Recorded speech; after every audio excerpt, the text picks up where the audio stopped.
الحمد لله رب العالمين والصلاة والسلام على رسوله الأمين وعلى آله وصحبه أجمعين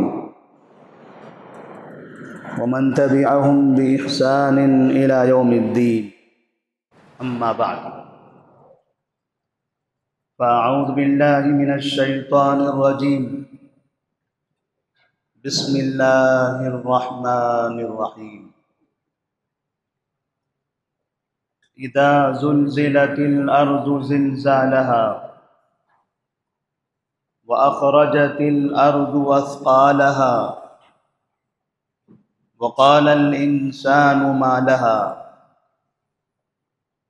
يومئذ تحدث أخبارها بأن ربك أوحى لها يومئذ يصدر الناس أشتاتا ليروا أعمالهم فمن يعمل مثقال ذرة خيرا يره ومن يعمل مثقال ذرة شرا يره. وعن أبي هريرة رضي الله تعالى عنه قال قال رسول الله صلى الله عليه وسلم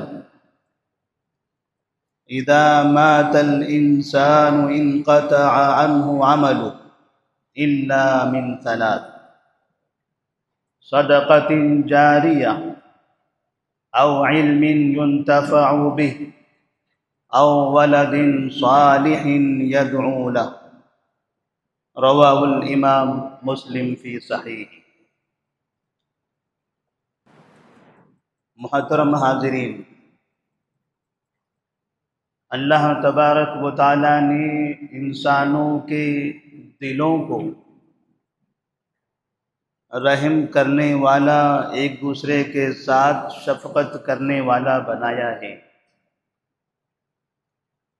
انسان اپنے اطراف رہنے والے لوگوں میں سے کچھ ایسے افراد ہوتے ہیں جن پر بہت زیادہ مہربان ہوتا ہے. ایک بیٹا اپنے والدین کے لیے اپنی زندگی قربان کرنے کے لیے تیار ہوتا ہے. ماں باپ بھی اپنی زندگی کو اپنی اولاد کے لیے وقف کر دیتے ہیں. اس طرح سے اللہ تبارک و تعالیٰ نے اور بھی لوگوں کا ایک نظام بنایا ہے کہ لوگ ایک دوسرے کے ساتھ اچھا برتاؤ کر کے، ایک دوسروں پر رحم کرتے ہوئے، شفقت کرتے ہوئے، ایک دوسرے سے محبت کا اظہار کرتے ہوئے اپنی زندگی گزار دیتے ہیں. اور یہی انسان دنیا میں بھی یہ چاہتا ہے کہ اس کے ذریعے دوسرے انسانوں کا فائدہ ہو.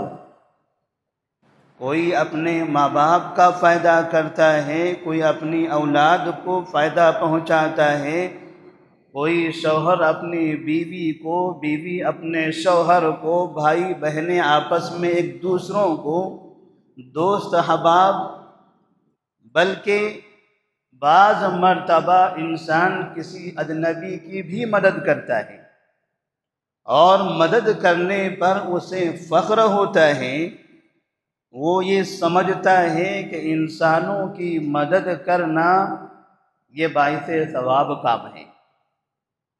نبی کریم صلی اللہ علیہ وسلم فرماتے ہیں: واللہ فی عون العبد ما کان العبد فی عون اخیہ.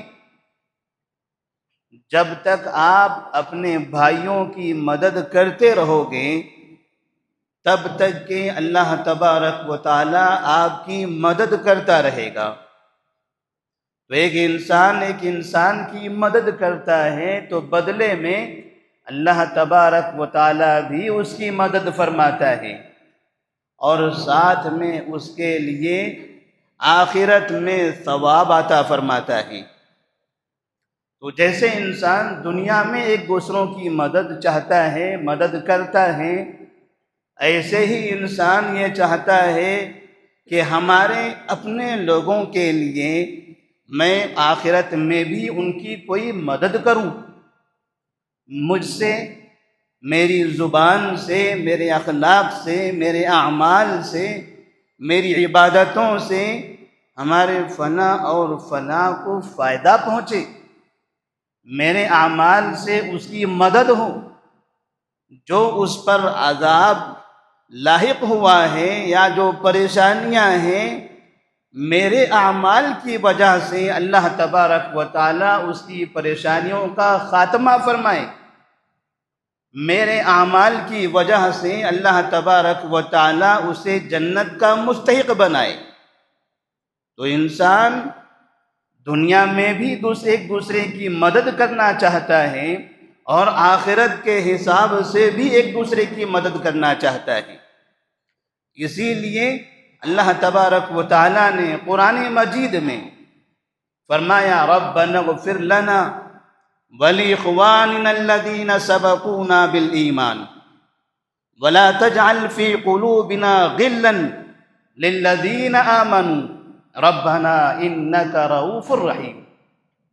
اللہ تبارک و تعالیٰ نے ہمیں یہ دعا سکھائی کہ آپ اپنے لیے جہاں جنت چاہتے ہو، جہنم سے پناہ مانگتے ہو، وہیں آپ اپنے بھائیوں کے لیے، اپنے رشتہ داروں کے لیے، اپنے دوست احباب کے لیے، اپنے مومن بھائیوں کے لیے بھی دعا کرو کہ اللہ تبارک و تعالیٰ ان کی بھی مغفرت فرمائے۔ اور پھر مغفرت کرتے ہوئے گویا وہ اپنی زبان سے یہ کہتا ہے ربنا انک رؤوف الرحیم، اے اللہ میں اپنے گزرنے والے لوگوں کے لیے دعا کر رہا ہوں، ان کے گناہوں کی مغفرت چاہتا ہوں، ان کی لغزشوں کا خاتمہ چاہتا ہوں، اے اللہ تو میری دعا کو قبول کر، اس لیے کہ تو رؤوف الرحیم ہے۔ جس طرح سے میرے دل میں ان کے لیے رحم ہے تو تیرے پاس اس سے کہیں زیادہ رحم ہے، اس لیے کہ تو نے اپنا تعارف قرآن مجید میں جس آیت سے ہی کیا ہوا ہے الحمدللہ رب العالمین الرحمن الرحیم۔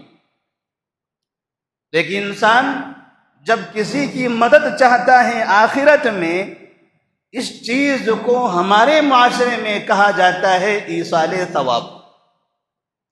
کسی مرنے والے شخص کو اپنے عمل کا ثواب پہنچانا، ایصال ثواب یہ حقیقت میں مرنے والے شخص کے گناہوں کی مغفرت کے لیے ہوتا ہے، اس کی درجات کی بلندی کے لیے ہوتا ہے، جہنم سے چھٹکارے کے لیے ہوتا ہے، قبر میں وسعت کے لیے ہوتا ہے، آخرت میں کامیابی کے لیے ہوتا ہے۔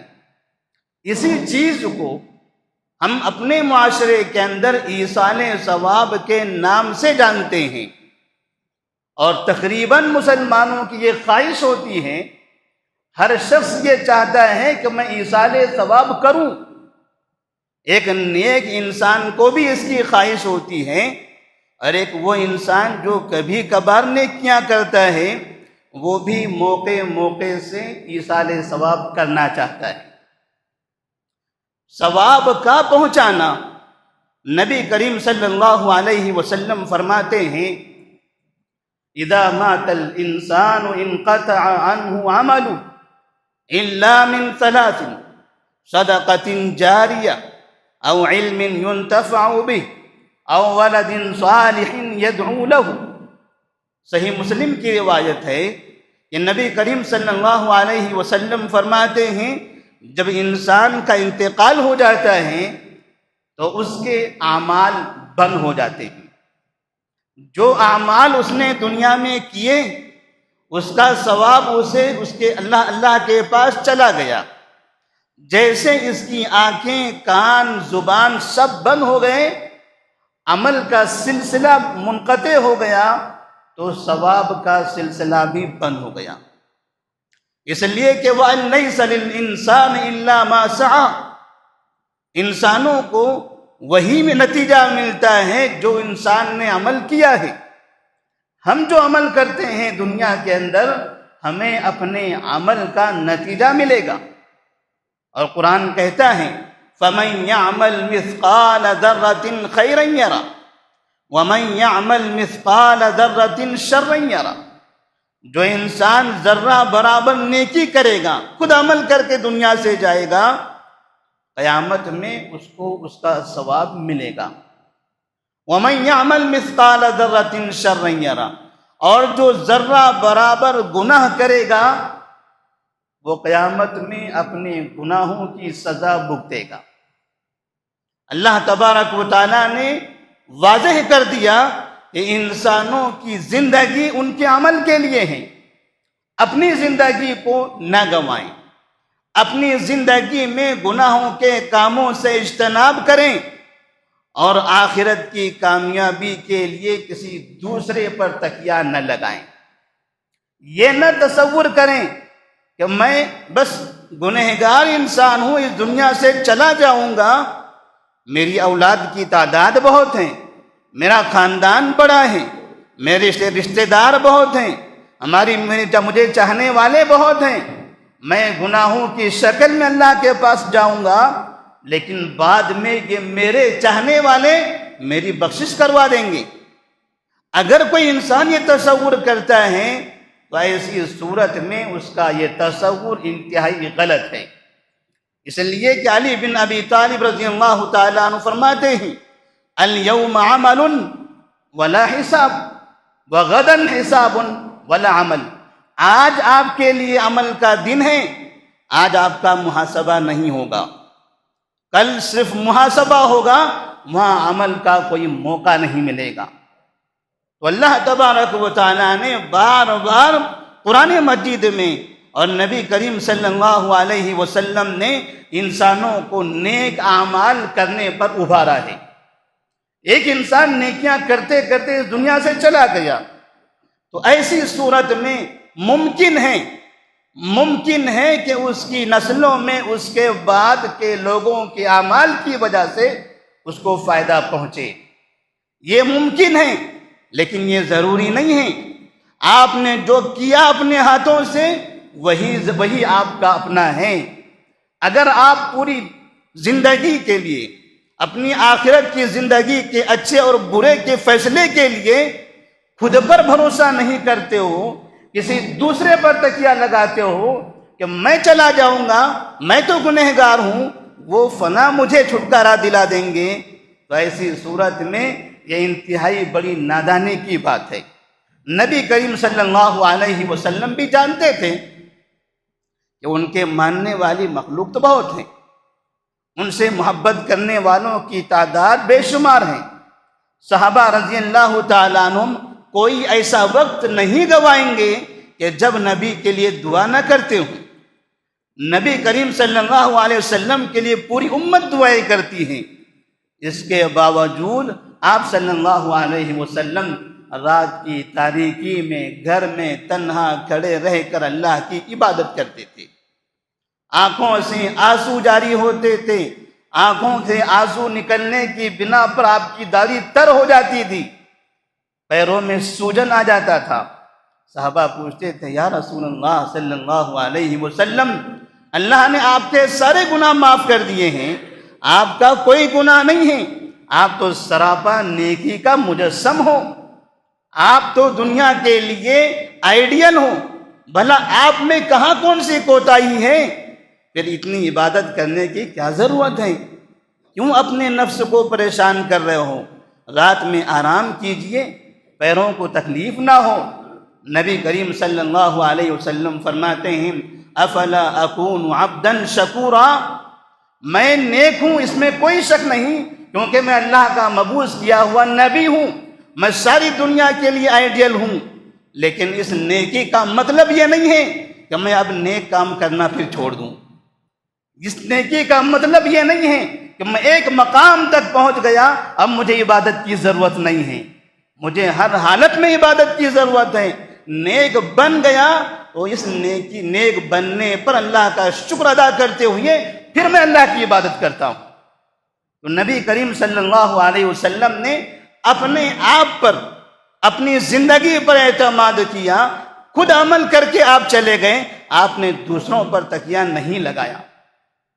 تو انسان جو عمل اپنی زندگی میں کرتا ہے حقیقت میں وہی اس کے اعمال کا صلہ ہے۔ لیکن اگر کبھی ایسا ممکن ہے، ایک انسان کا انتقال ہو جاتا ہے، انسان اپنے انتقال کے بعد بھی اس نے اس کے اپنی زندگی میں کیے ہوئے کچھ اعمال کا ثواب اس کو ملتا رہتا ہے۔ کچھ ایسے عمل ہوتے ہیں کہ جب عمل کیا تب ثواب مل گیا، ختم ہو گیا، عمل ختم ثواب بھی بند۔ کچھ ایسے عمل ہوتے ہیں عمل کیا تو ثواب اس کا جاری رہتا ہے، ثواب ختم نہیں ہوتا۔ اور اسی کی طرف نبی کریم صلی اللہ علیہ وسلم نے اشارہ فرمایا ہے، اذا مات الانسان انقطع عنه عمله الا من ثلاث صدقۃ جاریۃ او علم ينتفع به او ولد صالح يدعو له۔ انسان کی موت کے بعد تین چیزیں ایسی ہیں جنہیں ان کا ثواب ملتا رہتا ہے۔ سب سے پہلے آپ نے فرمایا صدقہ جاریہ۔ انسان اپنی زندگی میں جو اپنے ہاتھوں سے خود صدقہ کرتا ہے، نبی فرماتے ہیں یہ صدقے کا ثواب ہمیشہ ملتا رہے گا۔ کسی مسلمان نے مسجد بنائی، جب تک کہ مسجد موجود ہے، چاہے وہ ٹوٹ جائے دوبارہ نہیں بنا دی جائے، جب تک کہ وہاں پر لوگ نماز پڑھتے رہیں گے تب تک کہ اس کا ثواب اس مرنے والے کو ملتا رہے گا۔ اس نے اپنی زندگی میں 10 لاکھ روپیہ خرچ کیا، ایک مسجد تعمیر کر دی، قیامت تک اس 10 لاکھ کا ثواب اس کو حاصل ہوتا رہے گا۔ کسی شخص نے ایک جگہ پر کنواں کھودا، قوم کے فائدے کے لیے، انسانوں کے پینے کے لیے، جانوروں کے پینے کے لیے، نبی فرماتے ہیں جب تک کہ اس سے فائدہ اٹھایا جاتا رہے گا تب تک کہ اس کا ثواب اس کو ملتا رہے گا۔ وہ چیز 10 سال تک باقی رہے، 100 سال تک باقی رہے، یا 1000 سال تک باقی رہے، 60 سال کی زندگی گزار کے چلا گیا اور اس کا ثواب 1000 سال تک بھی اس کو مل رہا ہے۔ جن لوگوں نے دنیا میں خیر کے کام کیے ہیں، آج ان کے خیر کی وہ چیزیں جو موجود ہیں، یہ سب ان کے ثواب جاریہ کے لیے ہیں۔ اللہ تبارک و تعالیٰ اس کا انہیں ثواب عطا فرماتا ہے۔ او علم ينتفع به، آپ کے پاس کوئی علم ہے، آپ کے پاس عقید توحید کا علم ہے، آپ کے پاس اچھے اخلاق کا علم ہے، آپ کو اللہ نے بولنے کی، سمجھانے کی صلاحیت عطا فرمائی ہے، تو آپ اپنی زندگی میں ضرور بضرور کسی نہ کسی کے لیے خیر کا کام کر کے جائیے۔ زندگی میں کم سے کم ایک انسان کو راہ راست پر لائیے، یہ محسوس ہو آپ کو کہ میں نے نیک کام کیا ہے، مجھے سمجھ میں آیا، میں نے خطبہ سنا، میں نے درس سنا، میں نے کتاب پڑھی، میں نے قرآن پڑھا، میری زندگی میں انقلاب برپا ہو گیا۔ کل تک کہ میں شراب کا عادی تھا، میں جھوٹ بولا کرتا تھا، میں رشوت لیا کرتا تھا، میں سودی کاروبار کرتا تھا، میں نمازوں سے دوری اختیار کرتا تھا، آج اللہ نے مجھے ہدایت دے دی، میں نے ساری برائیوں کو چھوڑ دیا، نیک راستے پر چلنے لگا۔ میں اب زندگی میں اپنے ثواب کے لیے، میرے ثواب جاریہ کے لیے، میں کسی نہ کسی اپنے ساتھیوں میں سے، اپنے رشتہ داروں میں سے ایک ایسے ہی آدمی کو پکڑ کر اس کو راہ راست پر لاؤں گا، اس کو نمازی بناؤں گا، اس کو سودی کاروبار سے بچاؤں گا، اس کو ظلم سے، برائیوں سے روکوں گا، اس کو نیک بنا کر چلا جاؤں گا۔ میری زندگی میں جتنے میرے کام ہوئے اس کا ثواب تو مجھے مل گیا، لیکن میرے بعد جب تک یہ انسان زندہ رہے گا پھر یہ کسی اور کو سمجھائے گا، چونکہ میں نے اس کو نیک بنایا تھا۔ نیک انسان دوسرے کو نیک بناتا ہے، پھر یہ کسی اور کو نیک بنائے گا، وہ کسی اور کو نیک بنائے گا، اور یہ سلسلہ تو عام طور پر ہم کو سمجھ میں ہی آتا ہے، کیونکہ ہمارے بازار میں یہ چین کا سلسلہ تقریباً لوگوں کے ذہن میں ہے کہ کیسے لوگ تجارت کرتے ہیں، کیسے پہلے والے آدمی کو بعد والے لوگوں کا فائدہ ملتا ہے۔ اللہ تبارک و تعالیٰ نے ثواب میں یہ طریقہ بنایا ہے، نیک کسی انسان کو نیک بنائیے، برائیوں سے روکیے، جب تک کہ وہ نیک کام کرتا رہے گا، دوسروں کو نیک بناتا رہے گا، یہ سلسلہ در سلسلہ ان سب کا ثواب وہ پہلے والے کو ملے گا۔ نبی کریم صلی اللہ علیہ وسلم نے لوگوں میں تبلیغ کی۔ ایسے لوگ جو قرآن سننا نہیں چاہتے تھے، قرآن پر انہوں نے زندگیاں گنوا دی۔ ایسے لوگ جو نبی کا چہرہ دیکھنا نہیں چاہتے تھے، نبی کے چہرے کے بغیر زندہ نہیں رہتے تھے۔ ایسے لوگ جو اسلام کا نام برداشت نہیں کرتے تھے، انہوں نے اپنے پورے خاندان کو مسلمان بنا دیا نبی کی دعوت و تبلیغ سے۔ پھر وہ سلسلہ آج تک جاری ہے۔ یہ تمام لوگوں کا ثواب نبی کریم صلی اللہ علیہ وسلم کو ملتا ہے۔ ان کے بعد صحابہ رضی اللہ تعالیٰ عنہم سلسلہ وسیلہ بنے بعد والوں کے لیے، وہ ذریعہ بنے بعد کے لوگوں کے لیے۔ یہ تمام لوگوں کا ثواب صحابہ رضی اللہ تعالیٰ عنہم کو ملتا ہے۔ محدثین ہیں، فقہا ہیں، اسلاف ہیں، ہمارے نیک لوگ ہیں، جن لوگوں نے بھی یہ خیر کے کام کیے ہم تک پہنچایا ہے، ان سب کو پوری دنیا کے مسلمانوں کا ثواب مل رہا ہے۔ او علم ينتفع به، نبی کریم صلی اللہ علیہ وسلم فرماتے ہیں علم لوگوں میں عام کرتے جاؤ، اس کا ثواب آخرت میں جب ملے گا، اللہ تبارک و تعالیٰ کے سامنے آپ کو بلایا جائے گا، کچھ تحفے دیے جائیں گے، تو تعجب کرے گا انسان، اتنی نیکیاں میں نے کہاں کی تھی، اتنا بڑا انعام مجھے دیا جا رہا ہے، اتنی نیکیاں میں نے کہاں کی تھی؟ تو اللہ تبارک و تعالیٰ کہے گا تو نے فلاں نیک کام کیا تھا، وہ نیک کام آگے بڑھتا رہا، قیامت تک چلتا رہا، اس کا تمہیں علم نہیں تھا، ان سب کا ثواب تمہارے رجسٹر میں لکھا گیا۔ یہ اسی کا بڑا ثواب، اسی کا انعام ہے۔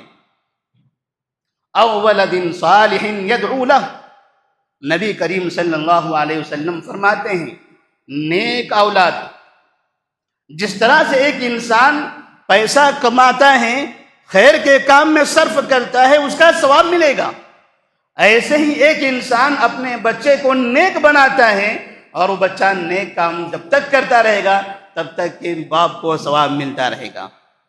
بیٹے کو ہم نے نیک بنایا، بیٹے نے اپنے بیٹے کو نیک بنایا، اس نے ان کے بچوں کو نیک بنایا، سلسلہ ہم سے شروع ہوا، جہاں تک کہ یہ سلسلہ چلتا رہے گا، ان سب کا ثواب، چاہے وہ میرا بیٹا مجھے اپنی زبان سے کہے یا نہ کہے، وہ نماز پڑھتا ہے مجھے ثواب ملتا ہے، وہ قرآن کی تلاوت کرتا ہے مجھے ثواب ملتا ہے، کیونکہ قرآن پڑھنا میں نے سکھایا تھا، نماز کی تعلیم میں نے دی تھی، خیر کا کام کرنے کی تلقین میں نے کیا تھا، میں اسے ہاتھ پکڑ کر سکھاتا تھا کہ زکوٰۃ اور صدقہ کرنا ہے، وہ مجھے دیکھ کر زکوٰۃ اور صدقہ کرنے کا عادی بن گیا، میں ذریعہ بنا۔ یہ خیر کے کام کے ذریعے جب تک بنتے چلے جائیں گے، نسل در نسل اللہ تبارک و تعالیٰ اسے ثواب عطا فرمائے گا۔ ابن ماجہ کی روایت میں اور بھی کئی ایسی چیزوں کا تذکرہ ہے۔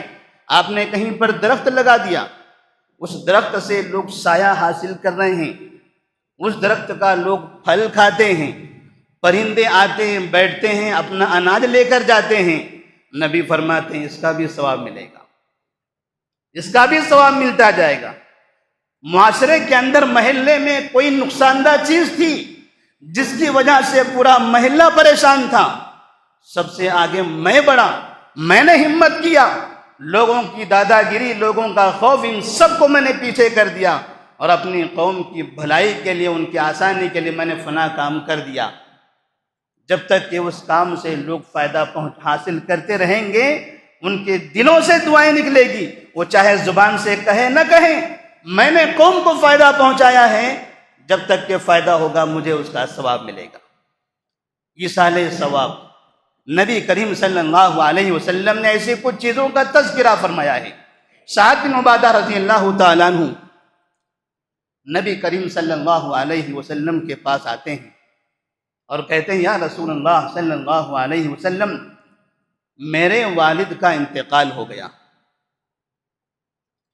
انتقال کے وقت میں وہاں موجود نہیں تھا، میں کسی دوسرے علاقے میں تھا، یہاں آنے سے پہلے تک ان کی تدفین بھی ہو گئی، اب میں پہنچا ہوں، مجھے کافی غم ہے، کیا میں اپنے والد کے لیے کوئی چیز صدقہ کروں تو انہیں ثواب ملے گا؟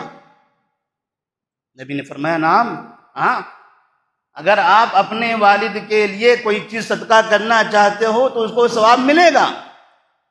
تو سعد بن عبادہ رضی اللہ تعالیٰ عنہ فرماتے ہیں، ایک روایت میں ہے کہ ان کی والدہ کا انتقال ہوا تھا، تو سعد بن عبادہ کہتے ہیں کہ آپ نے فرمایا اے محمد صلی اللہ علیہ وسلم، یا رسول اللہ صلی اللہ علیہ وسلم، آپ گواہ رہیے، یہ میرا کھجور کا باغ ہے، میرے نزدیک بہت زیادہ محبوب ہے، زندگی بھر میں نے اس میں محنت کی ہے، میں اپنا یہ محبوب مال اللہ کی راہ میں میرے والدہ کی طرف سے صدقہ کر دینا چاہتا ہوں۔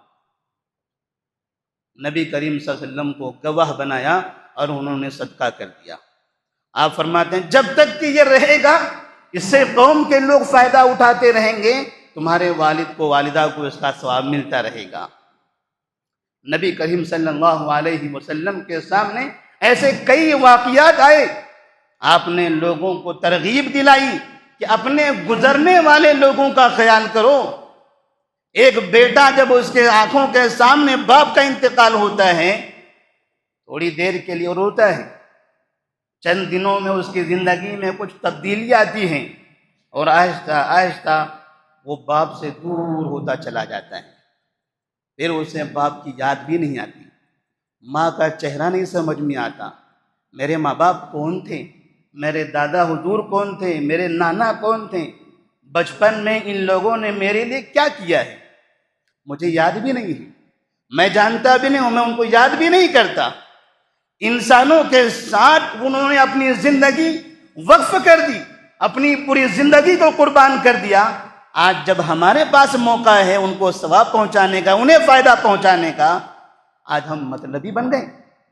ہم نہ دادا کو یاد کرتے ہیں، نہ نانا کو یاد کرتے ہیں، نہ ماں اور باپ کو یاد کرتے ہیں، حتیٰ کہ ماں باپ اپنے بیٹے کو بھی یاد نہیں کرتے کہ کم سے کم ان کے لیے صدقہ و خیرات تو کرتا رہوں، ان کے لیے دعائیں تو کرتا رہوں، ان کو یاد کر کے ان کے نام پر اللہ کے راہ میں مال خرچ کرتا رہوں، ایک مسجد بناؤں، ایک مدرسہ بناؤں، ایک ہاسپٹل بناؤں، مسلمانوں کی خدمت کے لیے، ان کے فائدے کے لیے کوئی تو بڑا کام کر کے دکھاؤں تاکہ انہیں ثواب ملے، اور انہیں ہی نہیں، جب میں وہ بناؤں گا ان کے ثواب کے ساتھ ساتھ وہ میرے لیے بھی ثواب کا راستہ کھول دے گا، اس کا ثواب انہیں تو ملے گا ہی، ساتھ میں چونکہ میں نے کیا ہے یہ کام، لہذا جب تک کہ وہ چیز باقی رہے گی اس کا ثواب مجھے بھی ملتا رہے گا۔ لیکن آپ دیکھیں گے کسی کو ثواب ملنا یا کسی کو ثواب پہنچانا، جب ہم نیک کام کرتے ہیں، عمل صالح کرتے ہیں، تب ثواب ملتا ہے۔ لیکن عمل صالح کس کو کہتے ہیں؟ کون سے عمل سے ثواب ملتا ہے؟ کیا کوئی بھی انسان کوئی بھی کام کر لے تو ثواب ملے گا؟ نبی کریم صلی اللہ علیہ وسلم نے فرمایا من عمل عملا لیس علیہ امرنا فہو رد۔ آپ ایسا کام کرتے ہو جو کام کا طریقہ میرا طریقہ نہیں ہے تو آپ کے اس کام کا کوئی فائدہ نہیں، نہ آپ کو فائدہ، نہ آپ کے مرنے والوں کو فائدہ، کسی کو فائدہ نہیں ملے گا۔ اسی لیے نیک کام کا ثواب خود کے لیے یا نیک کام کا ثواب اپنے والدین مرنے والوں کے لیے پہنچانا چاہتے ہو تو اس کے لیے دو شرطیں ہیں۔ پہلی شرط ہے کام میں مخلص ہونا، وہ کام اللہ کی رضا کی خاطر ہو، شہرت کے لیے، ریاکاری کے لیے، سیٹھ صاحب مجھے کہیں، پہلوان صاحب مجھے کہیں، علامہ مجھے کہیں، اہل خیر مجھے لوگ پہچانے، نہیں، میں چاہتا ہوں کہ اللہ تبارک و تعالیٰ کو خوش کروں۔ اگر میں وہ خیر کا کام، اچھا کام اللہ کو خوش کرنے کے لیے کرتا ہوں تب اس خیر کے کام کا ثواب مجھے بھی ہے اور ہمارے مرنے والوں کو بھی ہے۔ وَمَا أُمِرُوا إِلَّا لِيَعْبُدُوا اللَّهَ مُخْلِصِينَ لَهُ الدِّينَ حُنَفَاءَ۔ اللہ تبارک و تعالیٰ نے اخلاص کے ساتھ کام کرنے کا حکم دیا۔ اور دوسری چیز، جو نیک کام کا ثواب میں چاہتا ہوں یا اپنے مرنے والے کو پہنچانا چاہتا ہوں، وہ نیک کام نبی کے بتائے ہوئے طریقے کے مطابق ہو۔ اگر وہ نبی کے بتائے ہوئے طریقے کے مطابق نہیں ہے، آپ اس کو نیک سمجھتے ہو اس نیک کا آپ کو گناہ ملے گا، ثواب نہیں ملے گا۔ کام نیک ہوگا لیکن بجائے اس کا ثواب ملنے کے گناہ ملے گا، یہاں تک کہ اگر مرنے والے نے آپ کو یہ کام بتایا تھا، وہ بتا کر چلے تھے، تو اس گناہ کا کام کا گناہ ان کو بھی ملتا رہے گا۔ من عمل عملا لیس علیہ امرنا فہو رد۔ مثال کے طور پر ہمارے اس معاشرے کے اندر، ہندوستان کے علاقے میں ایک زمانے تک مسلمان خواتین مساجد میں نہیں آ سکتی تھی۔ 1000 سال کا زمانہ گزرا ہے ہندوستان کی تاریخ میں، جب 1100 سال مسلمانوں نے حکمرانی کی، بادشاہ مسلمان ہوا کرتے تھے۔ ان بادشاہوں کے دور میں علماء اکرام جو بادشاہوں کے قریب ہوا کرتے تھے، ان لوگوں نے ہندوستان کی تمام مساجد میں عورتوں کے لیے راستے بند کر دیے ہوئے تھے۔ 1100 سال کا عرصہ گزرنے کے بعد پھر ہندوستان میں عقیدہ توحید کی دعوت دینے والے علماء اہل حدیث نے ہندوستان کے مسلمانوں کو یہ تعلیم دی کہ نبی کریم صلی اللہ علیہ وسلم کے دور میں خواتین مسجد میں نماز پڑھنے آتی تھی، جمعہ کی نماز میں وہ مساجد میں آیا کرتے تھے، عیدین میں وہ جایا کرتی تھی، خلفائے راشدین کے دور میں، ائمہ اربعہ کے دور میں، چاروں اماموں کے دور میں بھی خواتین مسجد میں جاتی تھی۔ آخر کیا وجہ ہے کہ ہندوستان میں 1100 سال گزر گئے، علماء کی بڑی کھیپ یہاں موجود ہے، لیکن سب نے وہاں پر پابندی لگائی رکھی ہے۔ نبی کریم صلی اللہ علیہ وسلم کا وہ طریقہ، ہمارے اسلاف کا وہ طریقہ جو مٹ چکا تھا ہندوستان کے اندر، اس مٹے ہوئے طریقے کو علماء اہل حدیث نے اس ہندوستان میں دوبارہ جاری کر دیا۔ نبی فرماتے ہیں من سن سنتا حسنتا فلہ اجرہا واجر من عمل بہا الی یوم القیامہ۔ جس شخص نے، جس عالم دین نے، جس اہل توحید نے یہ کام شروع کیا تھا ہندوستان کے اندر، ابھی بھی مسلمان کئی جگہوں پر مسلمانوں سے ڈر ڈر کر اپنی خواتین کو مسجد میں لے جانے سے باز رہتے ہیں۔ انہیں غیروں سے ڈر نہیں ہے، انہیں علماء اکرام سے ڈر ہے، علماء کی گنڈا گردی سے ڈر ہے، انہیں مسلمانوں کی دادا گیری سے ڈر ہے، مسلمانوں کے مار سے ڈر ہے۔ ابھی بھی کئی ایسی مساجد ہیں جہاں مسلمان اپنی خواتین کو مساجد میں نہیں لے جاتے ہیں، اس وجہ سے کہ ان کے اطراف میں رہنے والے 100% مسلمان ہیں، یہ ہمیں ماریں گے۔ یہ نبی کا طریقہ تم ہمارے ملک میں کیوں لا رہے ہو؟ یہ اسلام کا طریقہ تم ہمارے ملک میں کیوں لانا چاہتے ہو؟ ہمارا مسلک الگ ہے، تم نبی کی سیرت کو، نبی کی سنت پر یہاں عمل نہیں کر سکتے۔ پھر بھی ہمت کر کے بہت سے لوگوں نے یہ کام شروع کیا۔ جس نے سب سے پہلے یہ کام ہندوستان میں شروع کیا، پھر اس کے بعد یہ سلسلہ چلتا رہا، ملک کے الگ الگ خطوں میں یہ سلسلہ چلتا رہا، جب تک یہ سلسلہ چلتا رہے گا۔ نبی کہتے ہیں من سن سنتا حسنتا فلہ اجرہا واجر من عمل بہا الی یوم القیامہ۔ جس نے اچھی سنت کو زندہ کیا تھا، جو سنت مٹ چکی تھی ہمارے ملک سے، اس سنت کو دوبارہ نافذ کر دیا۔ یہ جب تک کہ یہ سنت باقی رہے گی تب تک کہ اس پہلے شخص کو اس کا ثواب ملتا رہے گا۔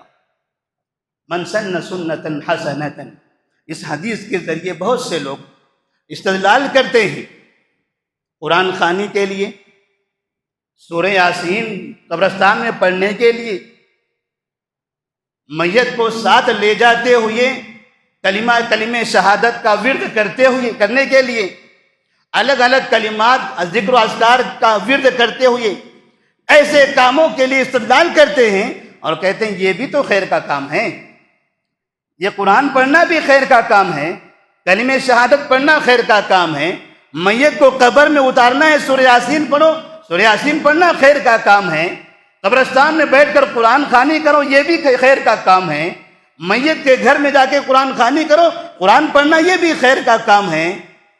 خیر کا کام ہماری نظر میں ہے، خیر کا کام ہماری نظر میں ہے، یقیناً قرآن پڑھنا خیر کا کام ہے، لیکن یہ جو عمل ہے کسی کے انتقال کے بعد قرآن خوانی کرنا، یہ نبی کے زمانے میں ثابت نہیں ہے۔ ابوبکر صدیق، عمر و عثمان و علی رضی اللہ تعالیٰ عنہ سے یہ ثابت نہیں ہے۔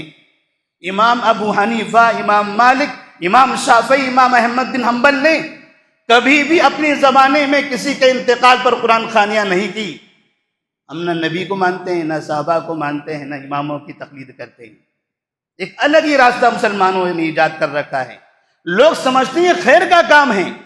امام مالک رحمہ اللہ فرماتے نہیں، خیر کا کام وہ نہیں ہے جو تم سمجھو، خیر کا کام وہ ہے جو کام نبی نے اور ہمارے اسلاف نے کیا ہے۔ نبی نے اور صحابہ نے جو خیر کا کام کیا ہے وہی خیر کا کام ہے۔ لہٰذا اپنی طرف سے کسی چیز کو اگر خیر کا کام سمجھو گے تو وہ آپ کو اس کا ثواب نہیں ملے گا۔ تو ایصال ثواب میں ہم نے کچھ ایسی چیزیں بتائی جن چیزوں کا ثواب ملتا ہے، لیکن ایصال ثواب میں کچھ ایسی چیزیں ہیں جن چیزوں کا گناہ ملتا ہے۔ ہم ایصال ثواب چاہتے ہیں لیکن کرتے ہم ایصال گناہ ہیں۔ ہم میت کو نقصان پہنچاتے ہیں اور سلسلہ در سلسلہ میت کے رجسٹر میں گناہ کا بھرمار کر دیتے ہیں۔ نبی کریم صلی اللہ علیہ وسلم فرماتے ہیں، من سن سنتا سیئتا فعلیہ وزرها ووزر من عمل بها الى یوم القیامہ۔ جو انسان کوئی برا طریقہ اختیار کر لے، برا طریقہ ایجاد کر لے، برا طریقہ شراب نوشی نہیں، چوری نہیں، زناکاری نہیں، جھوٹ بولنا نہیں، یہ سب تو حرام ہے۔ برا یعنی عبادتوں میں برا، شریعت میں برا کام، سنت میں برا کام، یعنی وہ برا کام جس کام کو تم خیر مانتے ہو جبکہ وہ خیر نبی کے دور میں نہیں تھا۔ تم ایسے کام کو خیر کا کام مانتے ہو، ثواب کا کام مانتے ہو جو ثواب کا کام صحابہ رضی اللہ تعالیٰ عنہ نے نہیں کیا تھا، جیسے قرآن خوانیاں ہیں۔ اسی طرح سے قبروں پر چادریں چڑھانا ہے، قبروں کو پکا بنانا ہے، قبروں پر چونے لگانا ہے، قبروں پر پودے لگوانا ہے، قبروں کے اطراف میں کھڑے رہ کر سورہ یاسین پڑھنا ہے، اور قبر کے پاس کھڑے رہ کر نہ جانے کون کون سی چیزوں کا اظہار کرنا ہے۔ نبی کے زمانے میں کئی صحابہ کا انتقال ہوا، امہات المومنین میں سے بھی کئی لوگوں کا انتقال ہوا، نبی کی اولاد کا بھی انتقال ہوا۔ نبی کریم صلی اللہ علیہ وسلم مدینہ کے بقیع میں جایا کرتے تھے، آپ نے وہاں مردوں کو دفن کیا ہے۔ نبی نے کبھی بھی کسی قبر کو پکا نہیں بنایا۔ ہم مسلمان قبروں کو پکا بنا کے ثواب سمجھتے ہیں، نبی نے کبھی بھی کسی بھی قبر پر سوائے ایک واقعے کے اس کے بعد زندگی میں جتنے لوگوں کا انتقال ہوا کبھی بھی کسی کی قبر پر پودے اور درخت نہیں لگائے۔ ہم یہ پودے اور درخت لگا کر اس کو ثواب سمجھتے ہیں۔ نبی نے فرمایا، من عمل عملا لیس علیہ امرنا فہو رد۔ جو ایسا کام کرتا ہے اس کو سمجھتا ہے کہ یہ ثواب کا کام ہے، لیکن وہ کام ہمارا کام نہیں تھا تو وہ کام مردود ہیں۔ اگر وہ کام اس کے باپ کیا کرتے تھے، اس کے دادا اور نانا کیا کرتے تھے، اپنے بچوں کی انگلیاں پکڑ کر قبرستان لے جاتے تھے، وہی کام اس سے کرواتے تھے، تو جب تک کہ یہ اولاد وہ کام سلسلہ نسل در نسل کرتے رہیں گے تب تک کہ وہ دادا اور نانا کے کھاتے میں گناہ بھرتے چلے جائیں گے۔ من سن سنتا سیئتا فعلیہ وزرها۔ گناہ کا طریقہ معاشرے کے اندر، محلے کے اندر، اپنے علاقے میں ایجاد کر دینا اور خوشیاں منا لینا، یہ سمجھنا کہ ہم خیر کا کام کر رہے ہیں۔ امام مالک فرماتے ہیں یہ امت اس وقت تک کامیاب نہیں ہو سکتی جب تک کہ وہ کام کرے کہ جو کام ہمارے پہلے لوگوں نے کیا تھا، ہمارے پہلے لوگوں نے کیا تھا، نبی نے اور صحابہ نے جو کام کیا تھا۔ جریر بن عبداللہ رضی اللہ تعالیٰ عنہ فرماتے ہیں، كنا نعد الاجتماع على اہل المیت وصنیعۃ الطعام من النیاحہ۔ لوگ کسی کے انتقال کے بعد اس کے گھر جمع ہوتے ہیں اور گھر جانے کے بعد اعلان ہوتا ہے، آئیے سب لوگ کھانا کھائیں۔ میرے گھر میں والد کا انتقال ہوا، میں پورے محلے والوں کو کھانے کی دعوت دے رہا ہوں، آئیے ہمارے گھر میں کھانے کی دعوت ہے۔ 3 دن ختم ہوتے ہیں، آئیے کھانے کی دعوت ہے۔ 10واں دن آتا ہے، آئیے کھانے کی دعوت ہے۔ نیت ہے میری صدقہ کرنا، میں یہ سمجھتا ہوں کہ میں والد کے لیے صدقہ کر رہا ہوں، صدقہ غریبوں کا حق ہے، اور کھانے والے میرے چچا، میرے ماموں، میرے بھائی، میرے دوست، محلے کے صدر، محلے کے سیٹھ صاحب، محلے کے مالدار، یہ پورے فقیر بن کر ہمارے گھر میں آتے ہیں اور سب کے سب صدقہ خیرات کھا کے چلے جاتے ہیں۔ مرنے والے کی نیت یہ تھی، یہ صدقے کا کھانا ہے، اس سے مرنے والے کو ثواب ملے گا۔ تو صدقہ کھایا کس نے؟ مگر میں نے نیت کیا تھا صدقے کی، لیکن کھانے والے میں سے ایک بھی غریب آدمی نہیں۔ پورے میرے خاندان کے لوگ، پورے میرے چاہنے والے لوگ، ایسے لوگوں کو میں نے صدقہ کھلا دیا، وہ صدقہ کھانے والے بھی گنہگار۔ میں جانتا تھا کہ یہ مالدار ہے، صدقے کا مستحق نہیں ہے، میں نے اسے بھی کھلا دیا، میں بھی گنہگار، کیونکہ میرا اپنا صدقہ غلط جگہ پر گیا ہے اور اس نے صدقے کا مال کھایا ہے، لہذا وہ بھی گنہگار۔ جب بھی نبی کی سنت کو چھوڑیں گے وہاں پر کبھی نہ کبھی برائی میں مبتلا ہوں گے۔ نبی کریم صلی اللہ علیہ وسلم نے کبھی انتقال کے بعد 30 دن، 10ویں دن، 40ویں دن، برسی کے دن یہ سمجھ کر کہ میت کو ثواب ملے گا ایسا کھانا آپ نے نہیں کھلایا تھا۔ آپ نے صدقہ کرنے کا حکم دیا تھا، غریبوں کی مدد کرنے کا حکم دیا تھا۔ جریر بن عبداللہ رضی اللہ تعالیٰ عنہ فرماتے ہیں، ہم اپنے زمانے میں گھروں میں لوگوں کو بلانا، کسی انسان کے مرنے کے بعد اور ان کے لیے کھانا تیار کرنا، یہ حرام کاموں میں سے سمجھتے تھے۔ کُنَّا نَعُدُّهُ مِنَ النِّيَاحَةِ، نوحہ ماتم جس کو کہا جاتا ہے انتقال کے بعد، نوحہ ماتم کرنا حرام ہے، وہ کہتے تھے ہم اس کو نوحہ ماتم میں سے سمجھتے تھے۔ ہماری نیت ہے ثواب کا کام کرنا، لیکن ثواب کے کام کے لیے شرط ہے کہ وہ ثواب کا کام نبی کی سنت کے مطابق ہو۔ اس لیے نبی فرماتے ہیں کہ من عمل عملا لیس علیہ امرنا فہو رد۔ ہم کوئی کام کریں، کام کا ہمیں الٹا نقصان پہنچائیں، دنیا کے اندر ہم کوئی تجارت کرنا چاہتے ہیں، تجارت میں نقصان ہو رہا ہے، اس سال میں نے وہ کام کیا، آئندہ سال بھی وہی کر رہا ہوں، تیسرے سال بھی وہی کر رہا ہوں، لوگ کہیں گے نادان ہو، جب ہر سال تمہیں نقصان ہو رہا ہے تب یہ کام کیوں کر رہے ہو؟ وہ بھی عقل سے سوچے گا کہ مجھے اس کام میں فائدہ نہیں ہے تو میں یہ کام کیوں کروں؟ دنیاوی معاملات میں انسان یہ سوچتا ہے اور دینی معاملات میں اس کی عقل نہیں ہوتی، وہ نہیں سمجھتا کہ مجھے نقصان ہو رہا ہے۔ تو ثواب کا کام وہی ہے جو نبی کی سنت کے مطابق ہو۔ ہم اپنے والدین کے لیے، اپنے رشتہ داروں کے لیے، دوست احباب کے لیے جو ثواب جاریہ ایصال ثواب کرنا چاہتے ہیں، ایسا کام کریں جس کام سے ہمیں بھی ثواب ملے، انہیں بھی ثواب ملے۔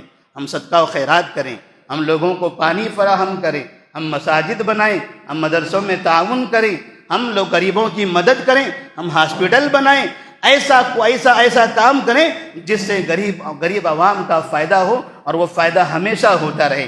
اللہ تبارک و تعالیٰ سے دعا ہے کہ اللہ تبارک و تعالیٰ ہمیں نیک کام کرنے کی توفیق عطا فرما۔ اللہ ہمیں اپنے والدین کے لیے، اپنے مرنے والوں کے لیے، ثواب جاریہ کے لیے نیک کام کرنے کی توفیق عطا فرما۔ اللہ ہمیں نبی کی سنت پر عمل کرنے کی توفیق عطا فرما۔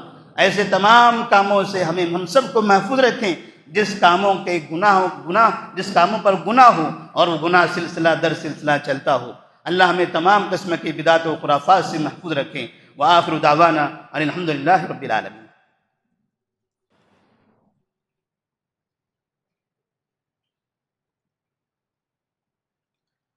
ان الحمد للہ نحمده ونستعینه ونستغفره ونعوذ باللہ من شرور انفسنا ومن سیئات اعمالنا من يهده الله فلا مضل له ومن يضلل فلا هادي له واشهد ان لا اله الا الله وحده لا شريك له واشهد ان محمدا عبده ورسوله اما بعد فان خير الحديث كتاب الله وخير الهدي هدي محمد صلى الله عليه وسلم وشر الأمور محدثاتها وكل محدثة بدعة وكل بدعة ضلالة وكل ضلالة في النار۔ أعوذ بالله من الشيطان الرجيم۔ إن الله وملائكته يصلون على النبي يا أيها الذين آمنوا صلوا عليه وسلموا تسليما۔ اللهم صل على محمد وعلى آل محمد كما صليت على إبراهيم وعلى آل إبراهيم إنك حميد مجيد۔ اللهم بارك على محمد وعلى آل محمد كما باركت على إبراهيم وعلى آل إبراهيم إنك حميد مجيد۔ ربنا آتنا في الدنيا حسنة وفي الآخرة حسنة وقنا عذاب النار۔ ربنا ظلمنا أنفسنا وإن لم تغفر لنا وترحمنا لنكونن من الخاسرين۔ ربنا اغفر لنا ذنوبنا وإسرافنا في أمرنا وثبت أقدامنا وانصرنا على القوم الكافرين۔ عباد اللہ، رحمني ورحمكم الله إن الله يأمر بالعدل والإحسان وإيتاء ذي القربى وينهى عن الفحشاء والمنكر والبغي يعظكم لعلكم تذكرون اذكروا الله يذكركم وادعوه يستجب لكم ولذكر الله تعالى أعلى وأولى وأجل وأهم وأتم وأكبر